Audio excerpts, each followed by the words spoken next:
네, 안녕하세요. 인문심리연구소 마음친구 권유셉입니다. 제가 2025년에 썼던 트라우마와 분열 분석에 관한 책, 이 변화의 반복을 조금 더 쉽게 해설하는 강의를 하려고 합니다. 이 책에는 총 6개의 챕터가 있고요. 그래서 짧게 그리고 쉽게 이 6개의 챕터에 대한 개념들을 6개의 영상으로 나눠서 만들어 올리려고 합니다. 첫 번째 시간으로 사건과 트라우마에 대해서 이야기를 해보려고 합니다. 시나리오란 무엇인가라는 책을 쓴 로버트 맥기라고 하는 사람이 있습니다. 시나리오 분야에서는 아주 유명한 사람인데요. 그 로버트 맥기라고 하는 그 작가이자 교수가 했던 말이 사건은 반드시 변화를 만든다 라는 말을 합니다. 그거는 이제 시나리오 작법의 중요한 원리이기도 하지만 우리 인생에도 마찬가지로 아주 중요한 원리입니다. 인간은 어떻게 성장하고 인간은 어떻게 퇴행하고 어떻게 변화를 만들어낼까요? 인간을 변화시키는 것이 무엇일까요? 그걸 사건이라고 합니다. 그럼 이렇게 생각할 수 있죠. 꼭 사건을 통해서만 인간이 변하는 건 아니잖아요. 그냥 생각을 깊게 하거나 책 한 권을 읽다가 마음의 감동을 받거나 이런 걸로도 인간은 충분히 변할 수 있는데요. 이렇게 생각할 수 있죠. 네, 그렇게 생각을 깊게 하거나 단지 책 한 권 혹은 시 한 구절을 읽고 인간이 변한다면 그것도 사건이 됩니다.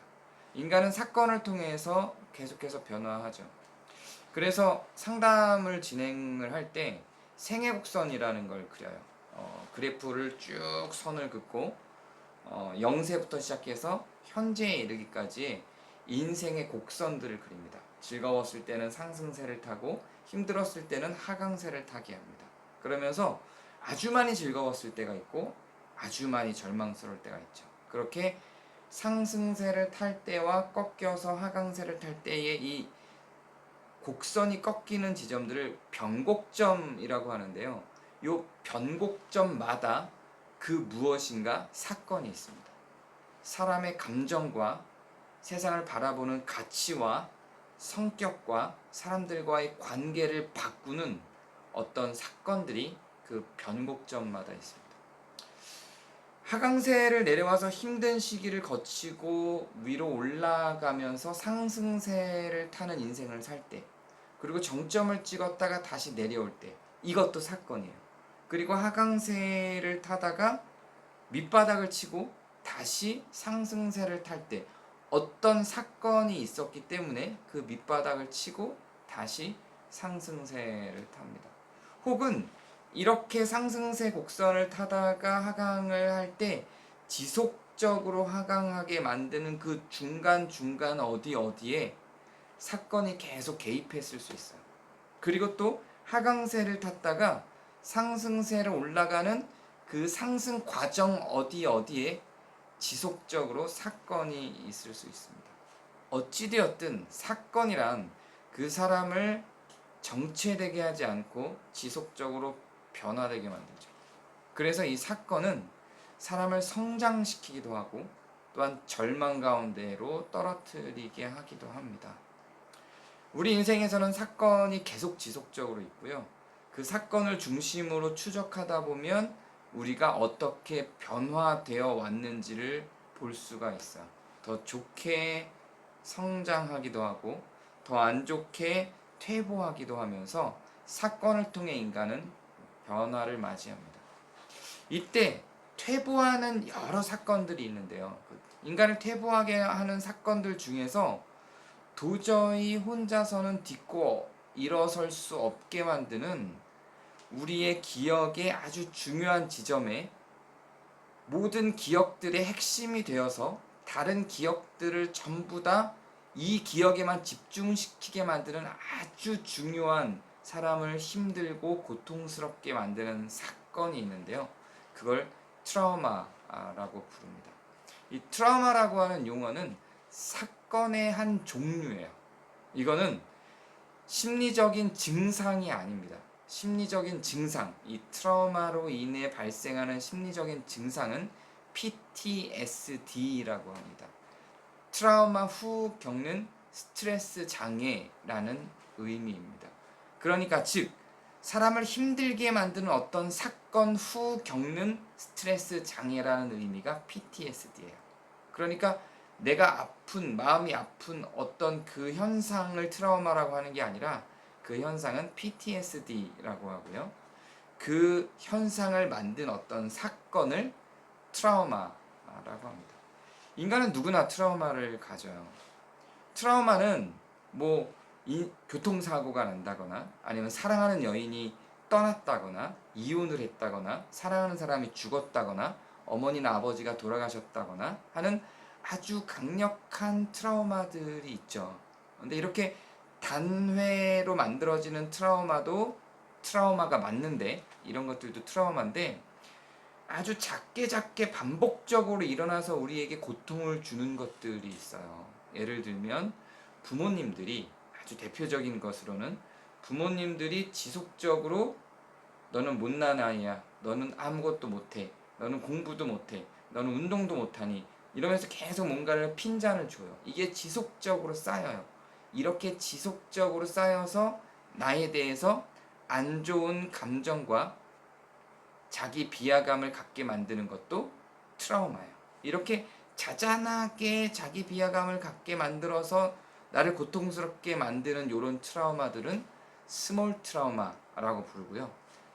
부모님이 돌아가시거나 연인이 도망가거나 전쟁을 겪거나 하는 방식의 큰 사건을 맞이해서 나의 고통이 거대하게 찾아와서 내 기억의 중심의 자리에 그게 차지하게 만드는 걸 빅트라우마라고 이야기를 합니다. 저는 전쟁을 겪었습니다. 이 책에도 나오는데요. 그 전쟁을 겪었기 때문에 빅트라우마를 겪은 거죠. 그리고 그 빅트라우마를 겪고 나서 그것을 극복하는데 분열 분석이라고 하는 학문이 매우 큰 도움이 됐습니다. 먼저 우리가 정리할 이 사건에 대한 내용들을 좀 더 깊게 살펴보면요. 사건은 트라우마 같이 고통을 주는 것도 있지만 그냥 우리 생애 주기 속에서 우리를 변화시키기 위해서 의도적으로 만드는 것들도 있어요. 대표적인 게 입학 같은 거죠. 변화를 만들죠. 학교를 안 다니고 매일 놀던 어린이에게 이제 학교를 들어가서 학교에서 뭔가를 배우기 시작하는 변화를 맞이하게 하죠. 그러면서 이제는 놀던 아이가 공부하는 아이로 변화를 맞이하는 상황을 의도적으로 제도적으로 만들어줍니다. 그리고 졸업이 있죠. 그리고 결혼도 있고요. 그리고 뭐 부모님이 돌아가셨을 때 진행하는 뭐 이런 장례도 있고요. 회사에 들어가는 취업도 있고요. 이렇게 생애 주기와 사회가 마련해 놓은 어떤 변화의 장 속으로 들어가게 하는 사건들이 존재를 하죠. 이런 걸 생애 사건이라고 해요. 이런 생애 사건들을 맞이하면서 우리는 변할 수 있는 기회를 줍니다. 이런 건 이제 우리가 어떻게 변해야 되는지를 알고 그 변해야 되는 길이 있고 그 변해야 되는 코드가 있어서 그 코드대로 따라가면 자연스럽게 변화를 맞이하게 하는 거예요. 근데 트라우마는 정해진 게 없어요. 갑자기 나는 가만히 있었는데 외부로부터 들어와서 나에게 충격을 줌으로 나에게 변화를 만들어내는 게 트라우마예요. 나는 가만히 있었는데 갑자기 전쟁이 났어요. 나는 가만히 있었는데 어떤 깡패가 나를 때렸어요. 나는 가만히 있었는데 일진이 나를 괴롭혔어요. 나는 가만히 있었는데 부모님들이 나를 비하해서 내 자괴감, 내 자존감을 무너뜨리는 일을 발생시켰어요. 이렇게 나는 가만히 있었는데 외부에서 무엇인가가 들어와서 나에게 안 좋은 사건을 만들어서 아주 깊은 자괴감을 만들어서 내 기억의 중심에 그것을 가둬두게 만드는 것. 이런 게 트라우마입니다. 그러면 그렇게 만들어진 트라우마는 어떻게 발현이 되고 어떤 영향을 미치냐면 과거에 있었던 트라우마적인 기억들이 지금은 그 과거와 상관이 없는데 지금 현재에 침투를 해요. 이걸 침투적 재경험이라고 합니다. 과거에 있었던 어떤 충격이 지금 현실로 침투를 해요. 이 침투적 재경험이에요. 이 침투적 재경험과 과거를 그냥 자연스럽게 떠올리는 회상은 다릅니다. 회상이란 내가 의도적으로 과거를 추억하기 위해서 몇 년도에 무슨 일이 있었지라고 과거를 떠올리는 거예요. 이거는 우리 뇌 활동에 아주 큰 도움을 주는 긍정적인 반응입니다. 이게 회상이라고 한다면 트라우마적인 침투적 재경험은 떠올리고 싶지 않지만 갑자기 훅 하고 침입해서 들어와요. 그리고 그냥 들어오는 게 아니라 그때 겪었던 감정, 두려움, 불안 이런 게 같이 들어오는 겁니다. 이게 침투적 재경험. 그리고 회피를 하게 만들어요. 그거랑 비슷한 것만 보여도 더 이상 거기에 다가가고 싶지 않게 만들어요. 그래서 자라보고 놀란 가슴, 소뚜껑 보고 놀란다 이런 말이 있죠. 이런 것처럼 어떤 현상을 과거의 공포스러운 장면으로 기억을 했으면 그 비슷한 현상만 나타나도 그것과 같은 공포스러운 감정을 갖게 만들어요. 제 경우는 전쟁을 겪었습니다. 그래서 전쟁터에서 사람들이 죽는 걸 봤고 죽으면서 흘린 사람들의 피에서 나는 피냄새가 굉장히 역하게 코를 찌르는 경험을 했죠. 그리고 한국에 돌아와서 한동안은 괜찮았는데 어느 날은 이제 붉은 핫소스가 이제 밥상 위에 올려져 있는 걸 봤어요. 평소에는 괜찮았는데 갑자기 그 핫소스에서 피 냄새가 나는 거야. 그러니까 수년 전에 겪었던 그 사람들이 죽는 현장에서 났던 그 피 냄새가 이 핫소스에서 갑자기 나는 거죠. 핫소스 냄새가 나야 되는데 피 냄새가 나요. 그냥 피 냄새가 아니라 피 비린내, 오래된 피의 냄새, 피 비린내가 나서 구역질을 하면서 제가 화장실로 막 뛰어가서 구역질을 했습니다. 머릿속으로는 이성적으로는 알아요. 이건 피가 아니라 핫소스야. 하지만 냄새는 환향이 만들어져서 과거에 맡았던 그 피 냄새가 지금의 감각으로 침투해서 재경험하게 만드는 거죠. 이런 게 트라우마적 증상이고 그 뒤부터는 저는 빨간 음식만 보면 자꾸만 그 피 냄새를 맡게 돼요. 환향이라고 하는 증상이 생긴 거죠. 그리고 이제는 그 환향을 피하기 위해서 회피해요. 과거 기억, 아프리카에 대한 사진, 전쟁에 대한 소식. 전 전쟁 영화 원래 굉장히 좋아했고 지금도 좋아하는데 그때 트라우마를 겪는 한동안은 전쟁 장면 이런 거를 못 보는 거예요. 피해 다니는 거. 회피가 되는 거죠. 그리고 과각성이 일어납니다. 그 비슷한 연결된 것들을 보면 좀 흥분을 쉽게 하게 되고 좀 그 당시의 감정의 이유는 알 수 없지만 그 당시의 감정들이 올라와서 민감하게 과각성 상태로 그것들을 반응하게 만드는 그런 과각성 상태로 가죠. 이게 사건으로서의 트라우마가 나를 변화시킨 모습들이에요. 예전에는 아프리카, 전쟁 이런 걸 굉장히 좋아했는데 이젠 그거를 피하게 만드는 거죠. 그리고 저는 원래 눈물이 굉장히 많은 사람이었어요.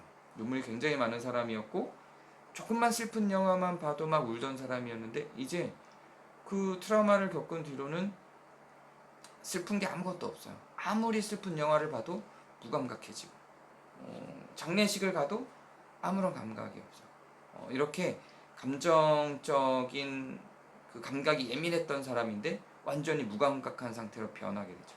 트라우마는 이렇게 사건의 의미를 그대로 갖고 와서 무엇인가를 완전히 변하게 만듭니다. 다른 사람처럼 돼요.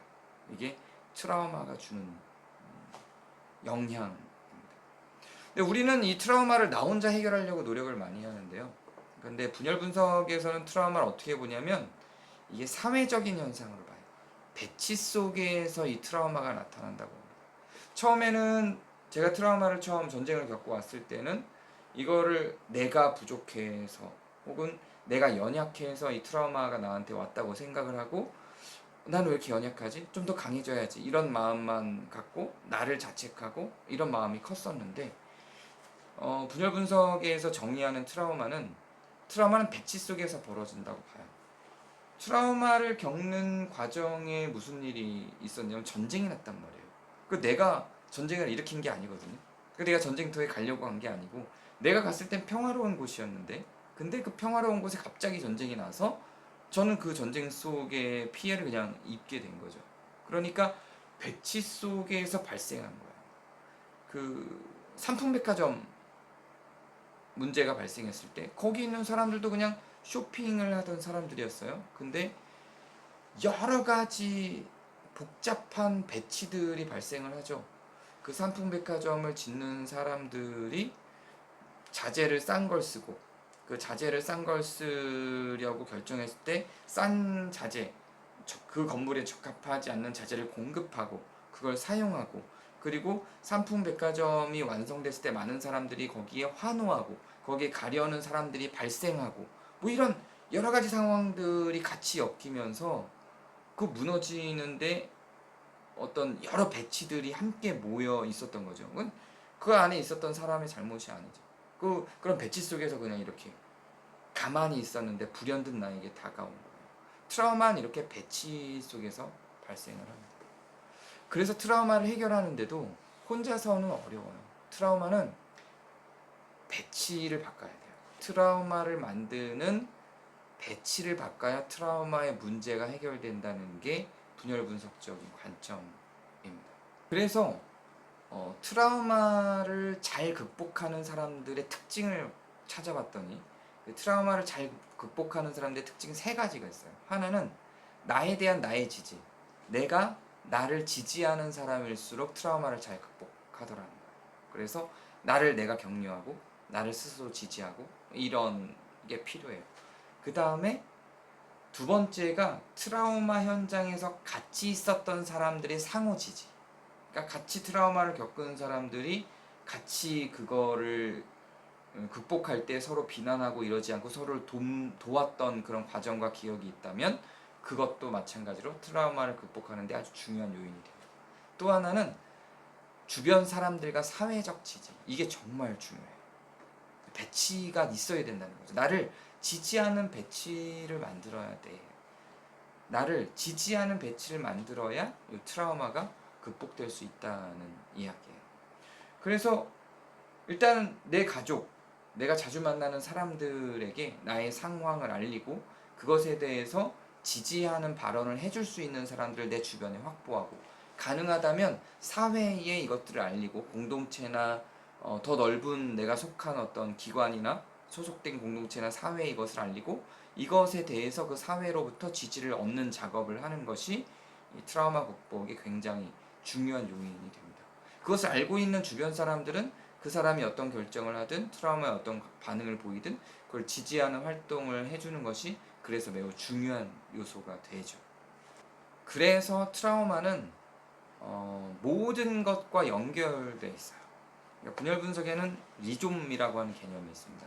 리좀이라고 하는 건 수목형 나무하고 구분되는 뿌리 식물들의 형태예요. 그러니까 수목형 나무는 하나의 뿌리가 있고요. 그 하나의 뿌리에서 하나의 기둥이 만들어지고 거기에서 줄기와 잎, 열매 같은 것들이 만들어지죠. 그러면 그 열매와 줄기, 나뭇잎 이런 것들은 결국은 하나의 뿌리가 있어야만 하는 거죠. 그래서 하나의 원인이 여러 가지 결과들을 도출해낸다는 원리를 가져요. 그래서 이런 리조명 사고에서는 트라우마를 이해하려고 할 때 하나의 원인을 자꾸 찾아요. 그래서 그 하나의 원인에만 집중하게 만들어요.